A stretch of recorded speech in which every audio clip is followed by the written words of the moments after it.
Okay, well, I made it. That's the hotel behind me. Right now I'm just walking down the road to get a phone card so I can call my wife, let her know what's going on. The yard isn't too far from here. It's only a couple minutes down the road. Most of that's on the highway. Went past it as we came in from the airport. Tell you what, that's a small airport I don't ever want to go back to, but if I have to, I guess, right? Might be flying out of there, still don't know. So, might grab some grub here. It looks like Fast Eddie's Burger and Crazy Fries. Might get some of that. That sounds pretty good. Anyways, tomorrow morning at 7:30 in the morning I gotta be up. So I'm not gonna be up all that late tonight. Probably do this, call the wife, and then have my meal and go to bed. Alright, well it looks like Fast Eddie's gonna have to wait. Found Taco Bell. I haven't had real Taco Bell in a while. Well, mind you, this isn't Mexico and it's not the US. Third best is Canada. You know what's funny? Americans, when I meet them, they say I got a Canadian accent. Canadians, when I meet them, they say I have an American accent, so I don't know where I am. But where I am, really, location-wise, Cambridge, Ontario.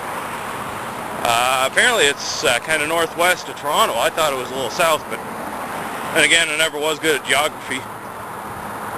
Pretty awesome place. I was here back in February of 2006. Once before for a company I did one run for. It wasn't going to work out, but yeah, a little bit of walk I've done from the hotel over there to back here. Tell you what, I'm almost out of breath.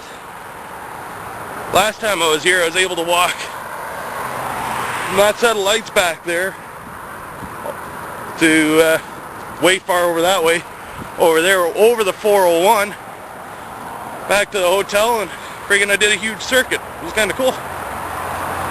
But this place is pretty happening. You know, like I said, they got Taco Bell. Got a lot of stuff in stores. They got a Walmart right there. I don't know. If I spend a lot of time out here, I'm going to have to take a look. It's not too bad of a place. So day one of orientation went pretty easy. It wasn't too bad. Same old usual crap.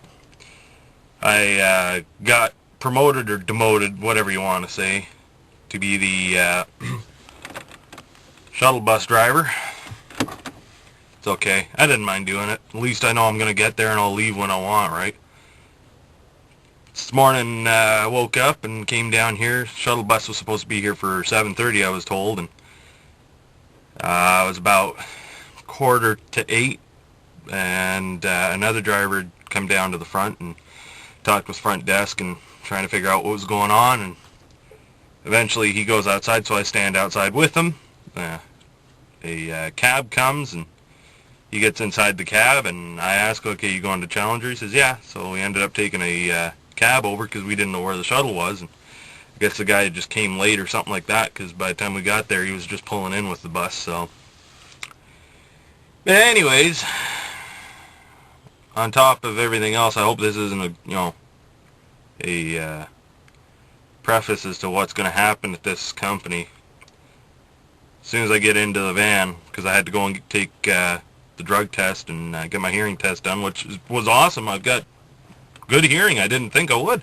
After working at the airport and the buses and trucks and playing my music kind of loud, I figured I wouldn't have very much hearing left, and sure enough I do.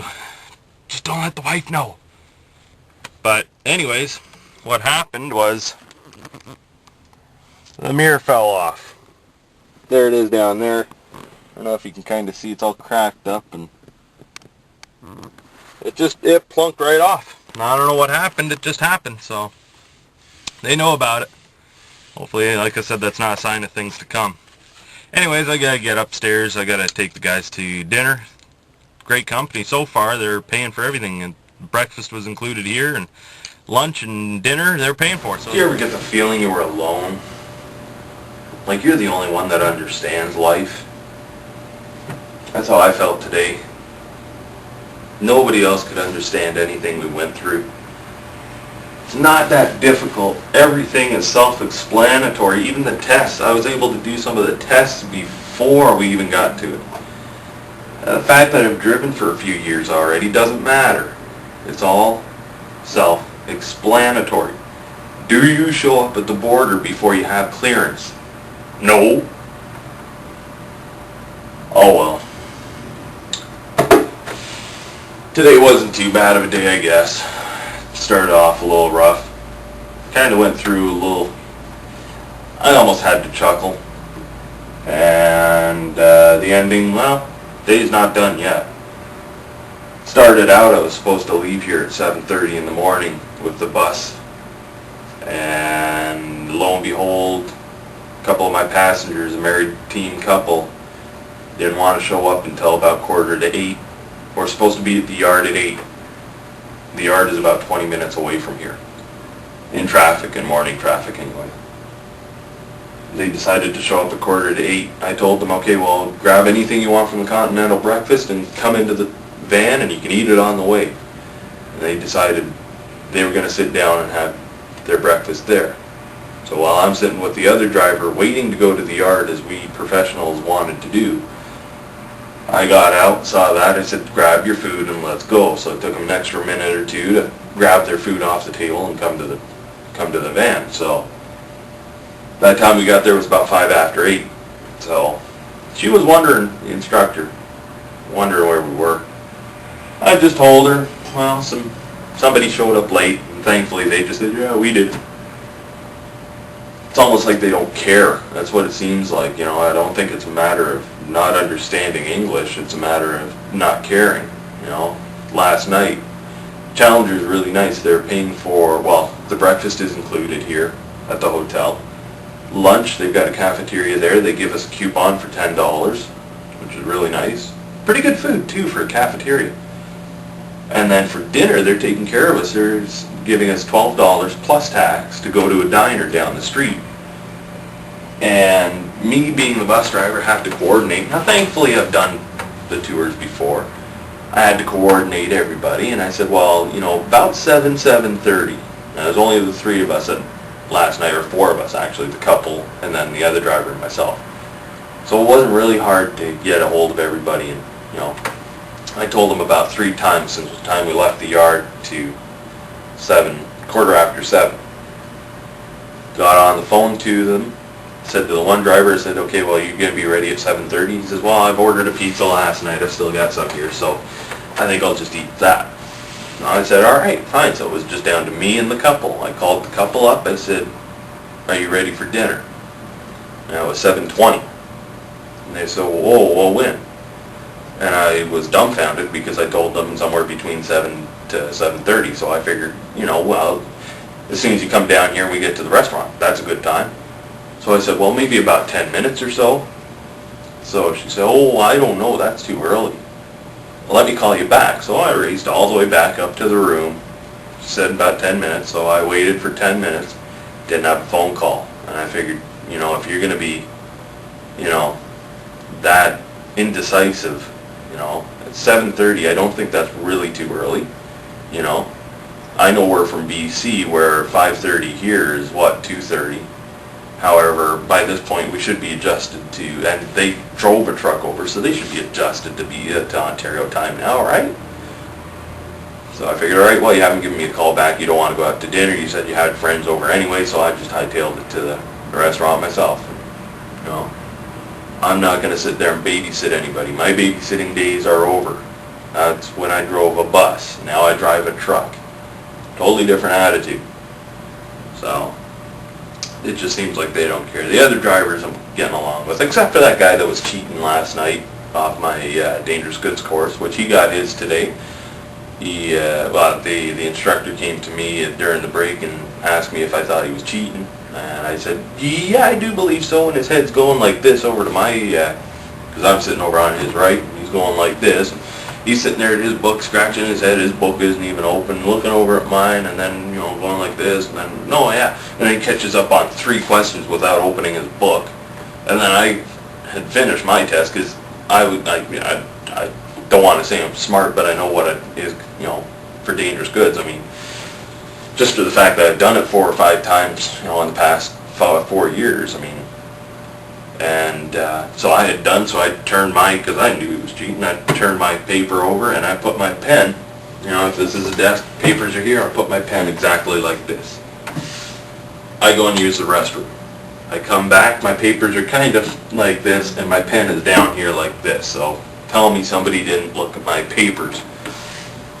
So I told the instructor that. She says, okay, all right, well, he's going to have to redo the test, because wouldn't you know it, if I got 100%, and he got 100% too, without opening his book and having so much problem. Now, if he has problems with the English language, I don't hold that against him. I hold it against Canada for letting somebody into the country that is going to drive a truck and not understand the English language, let alone the laws.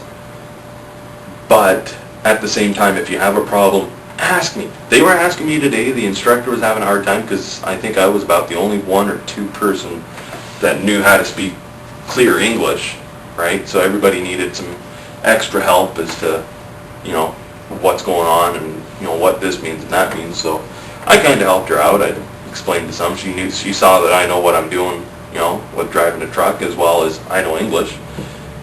But when you're going to lie and cheat off of my paper, and especially when it comes to dangerous goods or hazmat in the U.S., I don't hold that very lightly. So he's downstairs in room 205, I think it is, or 217.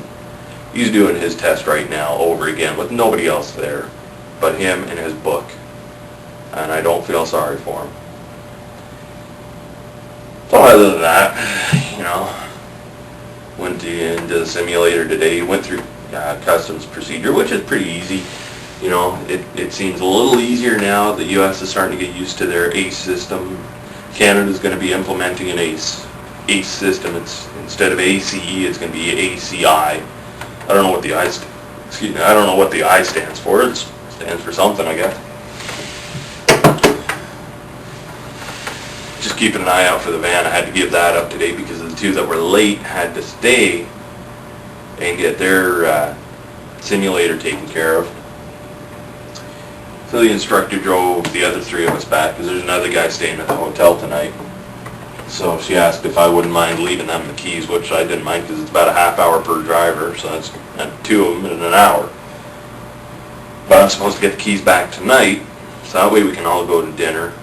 And tomorrow morning she wants to make sure that I leave at 7:30 in the morning. So she told me to make sure I let them know to give me the keys back and to be downstairs at 7:30, no later, because the bus will leave without them. And I won't mind. Not to say I'm in a bad mood, I'm in a pretty good mood actually, surprisingly. No, I'm in a good mood. Just a lot of stuff has happened today that kind of just aggravate me. Those days that you just, stupidity, you can't deal with it? Yeah. Well, looks like I'm flying home too. So I brought my pillow, my blankets. I ripped the CB out of my pickup truck prematurely. I don't need that. And I bought all those memory cards for nothing. Not for nothing. Now I got 6 gigs worth of cards, but, didn't need to go out and do it quite yet. But it'll be nice, go home, spend a couple of days at home or something, and then go and make money. This whole week I won't have made any money, so that's going to suck. But I got a free flight to, return, and a lot of free food. And I wasn't too smart, I was too stupid either. They give you $10 worth of food, like I said, at lunch. Get this. It costs $2 for a bottle of Coca-Cola. One of those 559 milliliters or whatever they are in America. You got to first go downstairs and get a token. And then you got to come up here. You got to give them the $2 downstairs. Take the token up here. I understand the token. What is it for me to say, well, the thing ain't my token too. But whatever. So what I did was, I knew I'd still have some money left over from lunch. And they got bottles of Pepsi sitting there. I grabbed a bottle of Pepsi and went with my lunch. So I had Pepsi and a milk and my food. The bottle came home with me, so I had something to drink last night. See, I'm not too stupid. I know what I'm doing. No van yet. Mr. Sub Truck, though. Oh, that's probably the wife. Well, so far the trip is going good. I finished my orientation this morning and flew back. I'm in Calgary right now. Got about an hour before I start boarding for the next flight. Orientation went good. I passed everything I cleared. Got my clearance to go back home. Now I just gotta wait, get home tonight, maybe tomorrow, phone them up and find out what's going on with the truck and find out when I'm gonna actually get a load.